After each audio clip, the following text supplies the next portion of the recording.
నమస్తే, welcome to our channel. నేను మీ పద్మావతి. ఈ రోజు మనతో పాటు ప్రముఖ ఆధ్యాత్మికవేత్త మరియు జ్యోతిష్య విశాల డాక్టర్ వేణుగోపాల్ గురుగారు ఉన్నారు. మరి గురుగారితో మాట్లాడేద్దాం. నమస్కారం గురుగారు. నమస్తే అమ్మా. గురుగారు, సింహరాశి వారి విషయానికి వస్తే గనక అసలు మే నెలలో వీరికి గోచారం ప్రకారం ఏ విధంగా ఉంటుందంటారు? దాంతో పాటుగా వీరికి కలిసి వచ్చే విషయాలు ఏంటి, చేయకూడని పనులు ఏంటి, ఏ ఏ విషయాల్లో జాగ్రత్త తీసుకోవడం ద్వారా కొన్ని నష్టాలు జరగకుండా ఆపుకోవడానికి అవకాశం ఉంటుందంటారు? మిశ్రమ ఫలితాలు కనిపిస్తుందమ్మా సింహరాశి వారికి. ప్రధానంగా సింహరాశి వారికి ఈ మే నెలలో అష్టమ శని దోషం ఉంది. అంటే శని భగవానుడు అష్టమానికి వెళ్ళాడు, మీనరాశిలోకి వెళ్ళిపోయాడు. సో అందులో వీళ్ళకి 2.5 సంవత్సరం అష్టమ శని దోషం. అయితే రవి బాగున్నాడు, గురువు బాగున్నాడు, మిగతా గ్రహాలన్నీ వాళ్ళకి అనుకూలంగా ఉన్నాయి, శుక్రుడు కూడా బాగానే ఉన్నాడు. ఆ కారణం చేత రాజకీయంగా వీరు కొంతమంది అభివృద్ధి చెందడానికి అవకాశం ఉంది. రాజకీయ నాయకులకి ప్రభుత్వ ఉద్యోగాలు ఆశించేటువంటి వారికి ప్రభుత్వ ఉద్యోగాలు వచ్చే అవకాశం ఉంటుంది. ప్రైవేటు ఉద్యోగాల్లో కూడా కొంతమంది కష్టపడే వాళ్ళకి అవకాశం కనిపిస్తుంది. కాకపోతే విపరీతంగా కష్టపడాల్సి ఉంటుంది, కష్టపడాలి. తర్వాత కొన్ని సందర్భాల్లో నిందలు పడేటువంటి అవకాశం ఉంటుంది అష్టమ శని దోషం వల్ల. ఇలాంటివి కొన్ని వారికి వడ్డించిన విస్తరి అని చెప్పంగానే కష్టపడి సాధించుకోవాల్సినటువంటి పరిస్థితి సింహరాశికి కనిపిస్తుంది. కష్టపడే వాళ్ళకి తప్పనిసరిగా విజయం వచ్చే అవకాశం కూడా ఉంది. సో వీరికి ముఖ్యంగా జన్మరాశ్యాధిపతి, సింహరాశికి అధిపతి సూర్య భగవానుడు, ఈ రవి భగవానుడు అనుకూలంగా ఉన్నాడు. మే 14 నుంచి వృషభ రాశిలోకి దశమ భావంలోకి వస్తున్నాడు.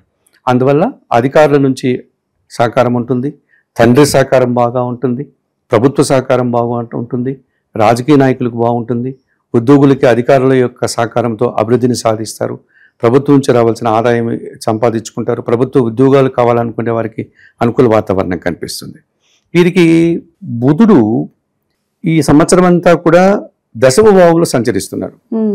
ఈ నెలంతా కూడా బుధుడు దశమ భావంలో సంచరించేటప్పుడు వ్యాపారపరమైనటువంటి అభివృద్ధికి అనుకూలంగా ఉంటుంది, లేకపోతే ఈ కమిషన్ వ్యాపారం చేసుకునే వాళ్ళకి అనుకూలంగా ఉంటుంది, లేకపోతే ఈ సినిమాల్లో టీవీ సీరియల్లో నటించాలనుకునే వారి నటులకి అనుకూల వాతావరణం కనిపిస్తుంది. ఆ రకంగా బుధుడు కూడా వీరికి సింహరాశి వారికి అనుకూలంగా ఉన్నారు. ఈ కళారంగాల్లో పనిచేసే వారికి కూడా అనుకూల వాతావరణం కనిపిస్తుంది. ముఖ్యంగా వీరికి మే 14 తర్వాత లాభభావంలోకి గురువు వచ్చేస్తున్నాడు మిథున రాశిలోకి.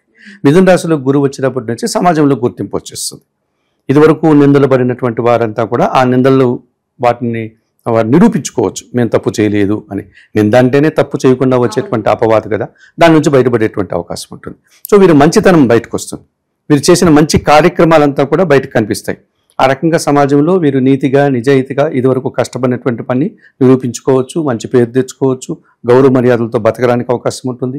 విద్యార్థులకు మంచి ఫలితాలు వస్తాయి మే 14 తర్వాత. విద్యారంగంలో పనిచేసే వారికి బాగుంటుంది, ఉన్నత చదువులకు బాగుంటుంది, అనుకూల వాతావరణం ఎక్కువగా కనిపిస్తుంది. అలాగే శుక్రుడు కూడా వీరికి అష్టమ భావంలో ఒక 2 గ్రహాలే మనకి ఎప్పుడు లాభాన్ని ఇస్తాయి, బుధుడు శుక్రుడు. అష్టమం అంటేనే 8వ భావం కష్టం కదా మనకు.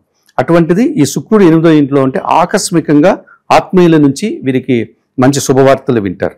అంటే ఎప్పుడో విడిపోయినటువంటి స్నేహితులు కలవడం, వాళ్ళ ద్వారా ఏదో ఒక లాభం చేకూరడం, లేకపోతే ఎప్పుడో ఆగిపోయిన వ్యాపారాన్ని సడన్గా మళ్ళీ ప్రారంభించడం, అది లాభాలు బాట పెట్టడం, ఇది రాదు అనుకున్న అమౌంట్ మనకు వెంటనే రావడం, ఇలాంటి సౌకర్యాలు రావడానికి సింహరాశి వారికి ఈ నెల చాలా అనుకూలంగా ఉంది చెప్పుకోవచ్చు.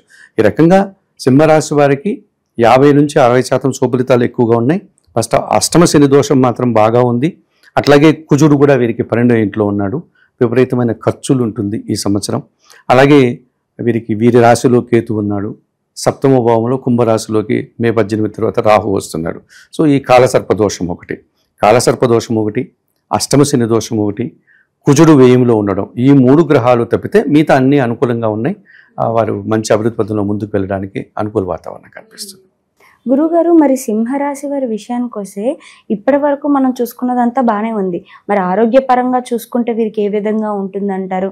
లేదంటే ఇప్పుడు కొత్తగా ఉద్యోగాలకు అవకాశాల కోసం ఎంతో మంది బయటకు వచ్చి కష్టపడుతున్న వాళ్ళు ఉన్నారు, మరి వారికి ఉద్యోగాలు ఏమైనా వచ్చే అవకాశాలు ఏమైనా కనిపిస్తున్నాయి అంటారా?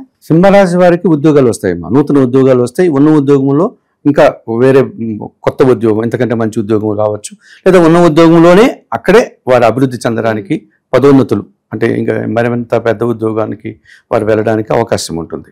అయితే ఆరోగ్యం విషయంలో జాగ్రత్తలు తీసుకోవాలి.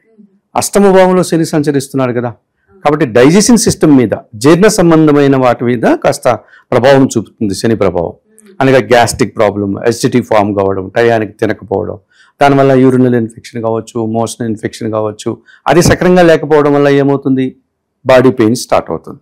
రకరకాల మోకాలు నొప్పులు, నడుము నొప్పులు, మెడ నొప్పులు, ఇలా శారీరకమైనటువంటి ఇబ్బందులు, వాటి తాలూకు బాధలు, అవి ఎక్కువగా ఇబ్బంది పెట్టేటువంటి సూచన కనిపిస్తుంది. అలాగే అష్టమ శని ఉండేటప్పుడు సమాజంలో అనవసరంగా నిందలు పడాల్సి వస్తుంది. చేయని తప్పుకి నిందలు పడ్డం, లేకపోతే మనం ఒక సదుద్దేశంతో చేసిన కార్యక్రమాన్ని దాన్ని ఎదుటివారు తప్పుడు పనిగా దాన్ని రూపాంతరం చేసి అట్లా ప్రాచుర్యం తీసుకొచ్చి మన మీద నిందలు వేసేటువంటి ఇటువంటి విషయాల్లో జాగ్రత్తలు తీసుకోవాల్సి ఉంటుంది. నిజానికి సింహరాశి వారి ఈ సంవత్సరం మంచి చేయడానికి వెళ్ళినా చెడు చేశారనేటువంటి ముద్ర చాలా వరకు ఇబ్బంది పెడుతుంది. అయితే గురుబలం వచ్చిన తర్వాత దాన్ని నిరూపించుకోవడానికి అవకాశం ఉంటుంది. సో వాళ్ళు అందులోంచి బయటపడతారు, మంచి పేరు తెచ్చుకోవడానికి అవకాశం ఉంటుంది. గురుగారు, మరి దాంతో పాటుగా చూసుకుంటే వీరేమైనా కొత్త ఇళ్లను కొనే అవకాశం ఏమైనా కనిపిస్తుంది అంటారా?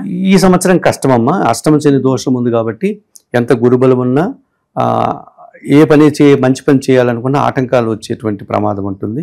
జనాలలో వీరి మీద విపరీతమైనటువంటి నరఘోష, అసూయ ద్వేషాలు కూడా ఎక్కువ అవుతాయి సింహరాశి వారి మీద. అంచేత వీరు ఈ సంవత్సరం ఆగి నెక్స్ట్ సంవత్సరం వారు ఆ కార్యక్రమం మొదలు పెట్టుకుంటే మంచిది. గృహ నిర్మాణం కానీ, గృహం కొనుగోలు కానీ అదొక్కటి వాయిదా వేసుకోవడం చాలా మంచిది.